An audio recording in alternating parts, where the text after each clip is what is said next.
Bonjour à toutes et à tous, c'est le Nezo. Aujourd'hui, on se retrouve pour une toute première vidéo long métrage et je vais vous expliquer un peu ce que c'est le handstand. Donc, pour ceux qui savent pas, c'est ça. En gros, le but, c'est de se mettre sur les mains et tenir en équilibre. Il n'y en a pas beaucoup qui savent le faire, donc je tenais à faire cette vidéo pour vous expliquer. Et donc, je sais pas combien de temps elle va durer, on verra bien au fur et à mesure. En tout cas, comme c'est ma toute première vidéo long métrage, n'hésitez pas à mettre un commentaire, un like et à vous abonner. Ça peut envoyer un maximum de force. N'hésitez pas à dire vos ressentis sur la vidéo, comme ça je pourrais m'améliorer au fur et à mesure. Et puis on se retrouve dans quelques instants pour apprendre le handstand. Bon, avant sa petite pause, parce que vous savez très bien qu'en ce moment il fait 36-37 degrés, la chaleur est insoutenable. Donc on va prendre des petites pauses glaçons, on se rafraîchit un peu et on mange. Franchement, banger, banger. Allez, on se retrouve dans quelques instants pour apprendre le handstand. Go.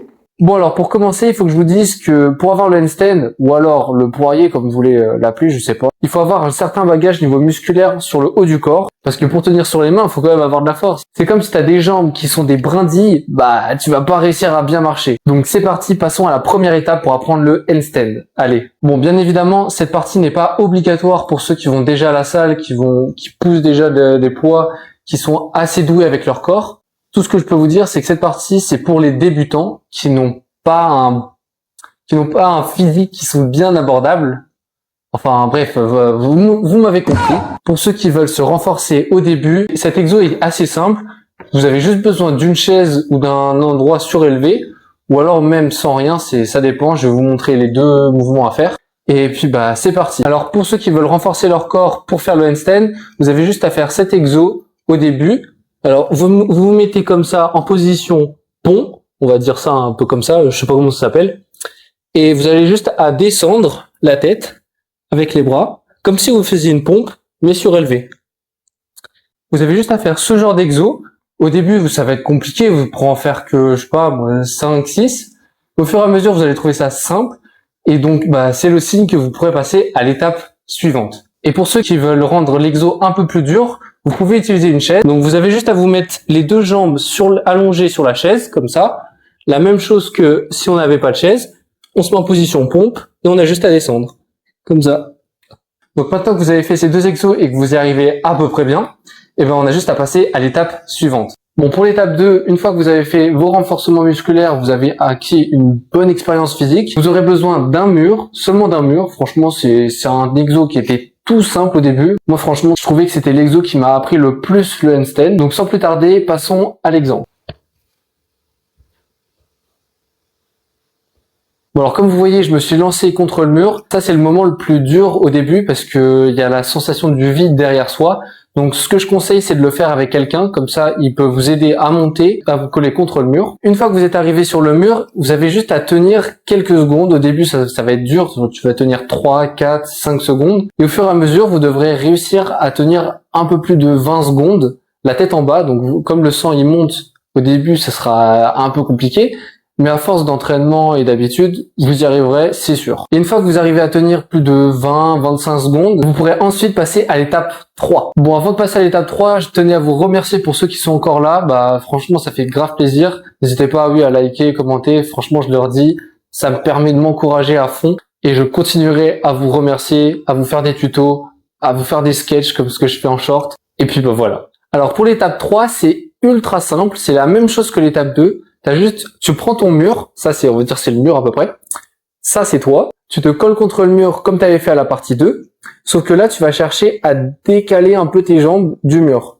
C'est-à-dire qu'en gros tu vas essayer de prendre une légère impulsion et de t'écarter de plus en plus du mur. Et le but ça va être de tenir le plus longtemps possible sans toucher le mur. Et ça franchement c'est une étape un peu plus dure, mais je pense que tu peux y arriver.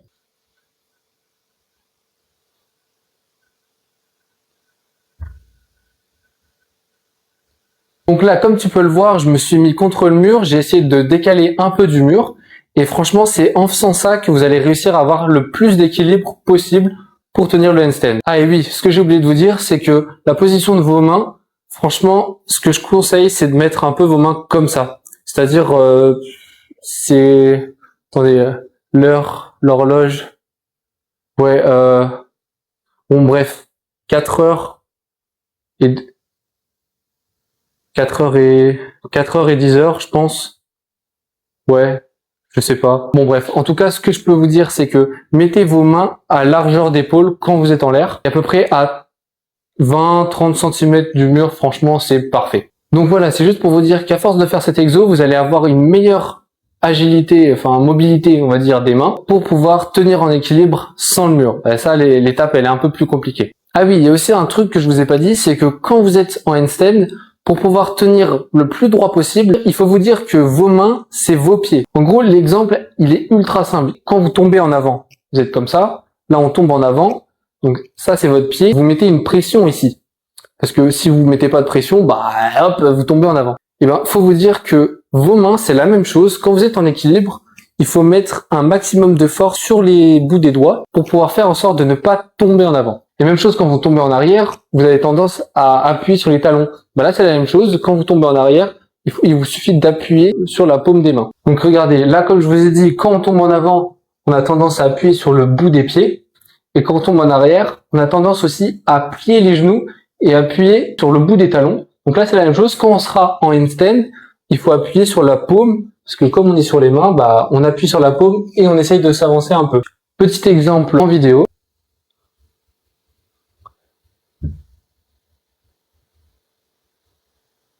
Et une fois que vous avez fait l'étape 3 et que vous arrivez à tenir, on va dire une vingtaine, 25 secondes à peu près, comme au début, l'étape suivante, bah, c'est d'essayer de se lancer dans le vide en essayant de rester debout sans tomber, en appliquant tout depuis le début, de A à Z. Et bah, c'est à vous de jouer, hein. Donc je vais vous montrer une dernière fois comment moi je monte.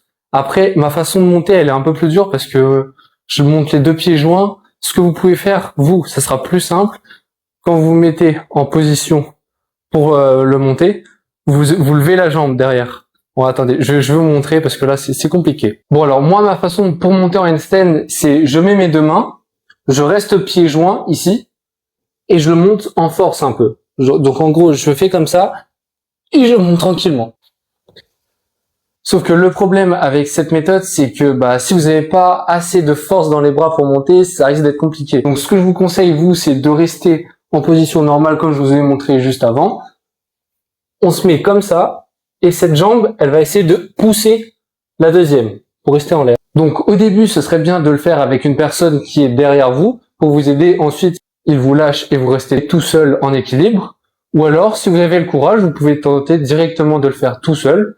Au début, il y aura peut-être 2-3 chutes, mais vous arrivez à vous rattraper facilement. Et donc voilà. Donc en gros, ce que je vous conseille, vous, c'est de lever une jambe, et une fois qu'on lève, l'autre jambe qui est au sol, elle va suivre toute seule. Donc voilà, lancement en position, on lance la jambe, et l'autre elle suit. Bon là, je l'ai pas tenu parce que voilà, je vous explique. Donc en gros, ce qu'il faut savoir, c'est juste, une fois que tu es en l'air, une fois que tu arrives à bien être en équilibre, t'appuies sur la paume des mains quand tu tombes en arrière, tu plies un peu les jambes, enfin les bras on va dire. Bon bref, il fait chaud donc j'ai la tête qui tombe. Et quand tu tombes en avant, tu t'appuies sur le bout des doigts. Bon et bien j'espère que vous avez bien aimé la vidéo et que vous avez réussi à faire votre premier handstand. N'hésitez pas à me dire vos ressentis sur la vidéo, sur mes explications, peut-être que je pourrais améliorer 2-3 trucs, parce que déjà niveau lumière, etc., je suis pas très doué dans ça. Si la vidéo vous a plu, n'hésitez pas à vous abonner, franchement ça ferait grave plaisir, et à mettre un pouce bleu sur la vidéo, franchement, j'ai juste à dire merci en fait. Et puis on se retrouvera pour une prochaine vidéo, je sais pas quand, parce que les longues vidéos, je sais pas si je pourrais en faire tout de suite. Mais en tout cas, je ferai toujours 2-3 sketchs, des POV ou des trucs comme ça, des trucs banals on va dire. Et puis merci beaucoup, c'était le Nezo et salut à la prochaine.